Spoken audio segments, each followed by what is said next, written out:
Halo teman-teman, salam sehat selalu untuk kita semua. Salam sejahtera dan semoga Anda juga dengan keluarga di rumah dan dimanapun Anda berada itu baik-baik saja.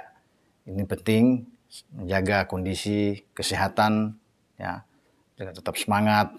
Dengan saya Bung Ropan, saya akan memberikan info-info terus sesuai dengan perkembangan tim nasional di semua level, ya, termasuk di U20 yang sudah menyelesaikan uji coba TC mereka selama berada di Eropa. Akhirnya tuntas juga tim asuhan Sintayong ini, Garuda Nusantara, yang berangkat lebih dulu ke Turki ya, pada Oktober yang lalu, ya, di pertengahan Oktober ya, mungkin 15 Oktober sudah berakhir pada November ini pada tanggal 24 setelah menyelesaikan pertandingan terakhir melawan Malaha. Dan tuntas sudah, berakhir sudah. Bagaimana pemain-pemain U20 kita yang dipimpin oleh Kapten Muhammad Ferrari berada di Turki dan juga di Spanyol paling tidak untuk 40 hari lamanya. Karena tadinya ini kan disetting sampai di awal 4 atau 5 Desember baru kembali, tapi akhirnya Sintayong sebagai pelatih mempercepat itu. Tidak terlalu lama di Eropa, setelah dari Turki menuju ke Spanyol, dan akhirnya pada tanggal 24 itu berakhir, dan kemudian perkirakan tanggal 25 itu kembali ke tanah air, karena Sintayong ini akan langsung mengalihkan perhatiannya untuk menangani tim senior kita yang dipersiapkan di Piala AFF. Karena seperti yang teman-teman tahu kan, saya sudah bicara di konten sebelumnya juga, sudah 26 pemain yang dipanggil untuk ikut TC. Setelah sebelumnya juga sudah ditulis begitu banyak nama-nama yang dimasukin sebagai daftar aja, formalitas untuk daftar saja, tetapi yang resmi untuk dipanggil ikut TC dengan Bali menjadi tempat pemusatan latihan bagi timnas senior kita menghadapi Piala AFF di 2022 ini, itu semua sudah dalam persetujuan dari STY. Setelah itu dibantu oleh Dirtek Pak Indra Safri di sana, yang akhirnya mengumumkan 28 nama ini, termasuk ada 3 pemain dari U20 yang diselipkan. Marcelino Ferdinand, Muhammad Ferrari, dan Zaki Azraf. Nah, tentunya ini akan dikurangi lagi.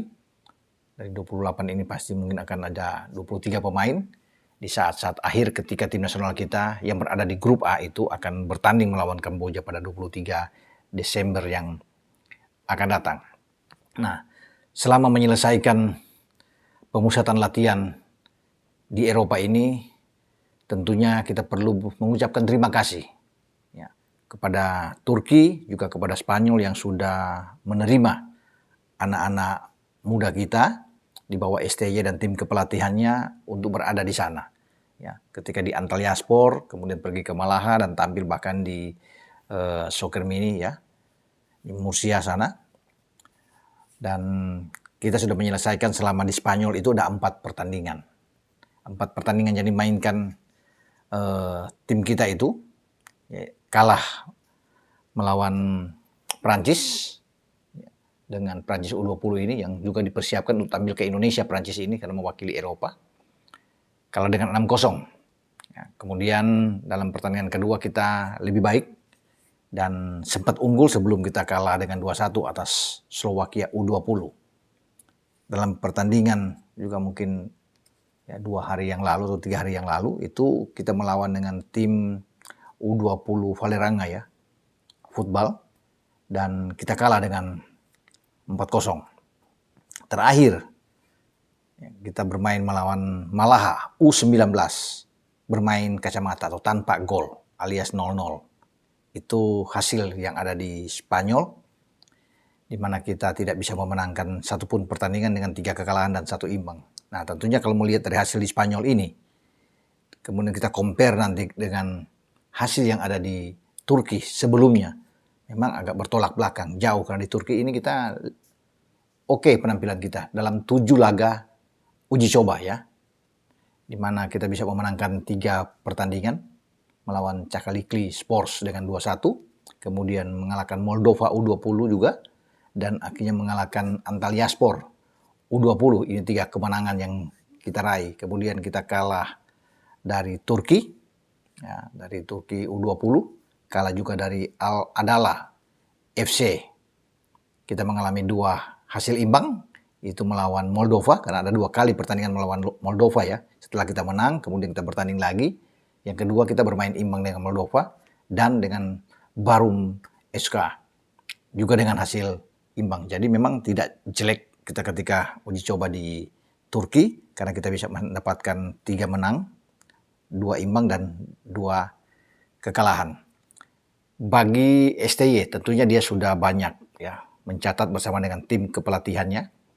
Ya, bagaimana kekurangan-kekurangan yang harus dibenahi untuk tim kita dalam persiapan menghadapi paling tidak dalam waktu dekat ini untuk ikut ya, turnamen atau putaran final di Uzbek Piala Asia U20 ini, di mana di sana pun akan ditentukan siapa wakil Asia untuk 4 semifinalis yang akan menuju Indonesia sebagai tuan rumah Piala Dunia U20. Dan kita pasti sudah lolos sebagai tuan rumah. Dan STY punya tugas berat memang untuk memilih pemain yang pas, pemain yang punya mental bagus, punya kepribadian bagus, mau berusaha, mau bekerja keras ya di lapangan ataupun di luar lapangan. Tentunya semua akan menjadi penilaian dari tim kepelatihan yang dipimpin oleh STY, dan pasti itu sudah ada nama-nama siapa yang akan terus dipertahankan setelah melihat semua penampilan pemain-pemain kita selama di Eropa, baik di Turki dan Spanyol. Nah, kita juga kedatangan 2 pemain naturalisasi sebelumnya untuk bergabung langsung di Turki, ya, Zico di sana, dan Rafael ikut bermain dan bagus. Ya, mereka langsung bergabung di Turki, langsung bergabung di Spanyol ya, untuk mengikuti dan langsung bertanding bahkan melawan Prancis, melawan Slovakia ya. Dan oke lah kedua pemain ini. Karena sebelumnya juga kita sudah mendatangkan 2 pemain ya, yang sempat bahkan ke Indonesia. Ya, bagaimana kita bisa ada Justin, ada Ivar Jenner yang mereka juga ikut ke Turki ya sebelum ke Spanyol. Jadi ada 4 pemain. Nah, kita tidak tahu apakah ada penambahan lagi. STY punya pemain-pemain lagi, karena paling tidak kalau kita ada 3 lagi, ini akan bagus dengan 7 pemain naturalisasi yang benar-benar dipilih sehingga kita bisa memberikan perlawanan, bisa bermain dengan baik di Piala Dunia. Paling itu yang paling penting di U20. Karena kita tidak mau malu ketika bermain di kandang, tidak sampai hanya di fase grup, kita harus keluar dari fase grup. Itu menjadi tujuan utama di saat kita menjadi tuan rumah, apalagi dukungan penonton yang luar biasa. Ini yang diharapkan oleh STY. Dan STY punya pemikiran yang jauh ke depan, bahwa tidak akan mudah buat perjalanan tim U20 kita kalau hanya mengandalkan pemain-pemain lokal. Ya, bukan meremehkan, bukan menyampingkan pemain lokal. Pemain lokal perlu. Tapi kalau skill mereka bagus seperti Marcelino Ferdinand, kan ini pemain yang berkelas, yang oke. Kalau ada 3 aja seperti dia atau 4 orang jauh lebih bagus. Makanya STY perlu untuk mendatangkan lagi beberapa pemain. Tapi semua tergantung dari STY, karena bagi PSSI tentunya hanya mengikuti keinginan dia. Karena kan dia punya target tersendiri di Piala Dunia U20. Karena kalau melihat dengan 4 pemain saja, perkembangan itu bagus, ya, apalagi melawan Slovakia. Dan terlihat sekali bahwa di lini depan sebelumnya yang begitu mandul, sulit untuk bisa berbuat banyak. Dengan adanya Ivar dan Rafael, ini menjadi hidup permainan kita. Dan Rafael bisa membuat gol. Jadi itu sudah pasti ada dalam catatan STY selama berada di Eropa. Ya. Kita akan lihat nantinya perkembangan ke depan, tapi setelah tim ini datang ke Indonesia, ya, itu langsung dibubarkan ya, oleh PSSI atau juga dengan STY membubarkan ini, karena STY langsung menuju Bali untuk berkonsentrasi dengan Mark Klok dan kawan-kawan tentunya, yang akan dimulai pada Senin depan pada tanggal 28 November. Ya, dalam persiapan menuju ke tanggal 20 pembukaan di Piala AFF, tanggal 19 berangkat dari Bali dan tiba di Jakarta. Itu dalam persiapan, karena kita lebih dulu akan bermain itu pertama kali di grup A, ya, itu melawan Kamboja di tanggal 23. Sebelum kita menuju ke Brunei Darussalam di 26 dan 29-nya kita kembali menerima tamu, juara bertahan Thailand yang mengalahkan kita di final Piala AFF di 2020. ketika berlangsung di Singapura. Kita kalah dengan 4 gol dalam leg pertama, tapi leg kedua kita bisa menahan imbang dengan 2-2 dan itu ada peningkatan bagus karena banyak tim muda yang dibawa oleh STY ketika itu, karena ada Witan Sulaiman dan kawan-kawan, ya Egy, ada Asnawi, Rahmat Irianto ikut di dalamnya, Pratama Arhan juga ikut bermain dan kita tampil oke. Nah, diharapkan juga ini bagi timnas senior kita akan berprestasi dengan baik ketika semua sudah ada, apalagi sudah ada Jordi ikut bergabung dan syukur-syukur kalau Elkan Bagot masuk bersama dengan Sandi, kan ini akan jauh lebih bagus tim nasional senior kita yang bersiap untuk mengusung kali ini, harus untuk bisa menjadi juara ya. Jangan sampai lagi untuk runner up, apalagi tidak lolos ke final, karena kemarin dengan tim muda aja bisa ke final, apalagi sekarang sudah dengan kekuatan, dengan ada pemain-pemain naturalisasi seperti Jordi dan Sandi, dan tinggal menunggu bagaimana alih status mereka, alih federasi ya, dimana kita tahu Sandi itu dengan KNVB ya, itu di Belanda harus ikut untuk bisa dia berubah karena sudah mendapatkan paspor Indonesia dan KTP, dia harus beralih ke federasi sepak bola kita, itu PSSI. Nah, dengan RFF yang ada di Spanyol, itu bagian dari Jordi Amat, karena bagaimanapun baik Sandi dan Jordi kan pernah bermain di tim nasional junior. Nah, ini penting bagi mereka untuk mengurus semuanya dokumen ini sehingga ada perpindahan pengalihan untuk federasi. Ya, sampai di sini pembahasan saya dengan perkembangan tim U20 yang sudah menyelesaikan semua rangkaian uji coba di Eropa yang sudah saya berikan informasi tadi, dan mereka akan pulang ke tempat kediaman mereka masing-masing bertemu dengan keluarga karena memang cukup lama ya, 40 hari mereka meninggalkan ini. Tentunya semua rindu pulang di kampung halaman masing-masing, dan kita sambil mendoakan persiapan untuk tim senior kita Piala AFF itu berjalan dengan baik dan sesuai dengan harapan, tidak ada pemain-pemain yang cedera menjelang tampil di grup A.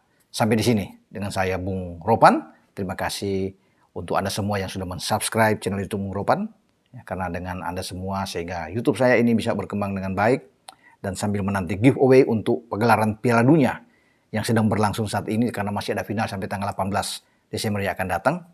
Teman-teman ikut bersama-sama karena banyak hadiah giveaway yang disponsori diberikan oleh ACC, Astra Credit Companies. Jadi kalau Anda banyak kesulitan, butuh uang dan sebagainya ya, untuk lasik mata ya, untuk holiday semua ya, apalagi menjelang Christmas sekarang dengan tahun baru kan, Anda untuk pencairan yang cepat silakan datang ke ACC. Sampai di sini dengan Bung Ropan. Ciao.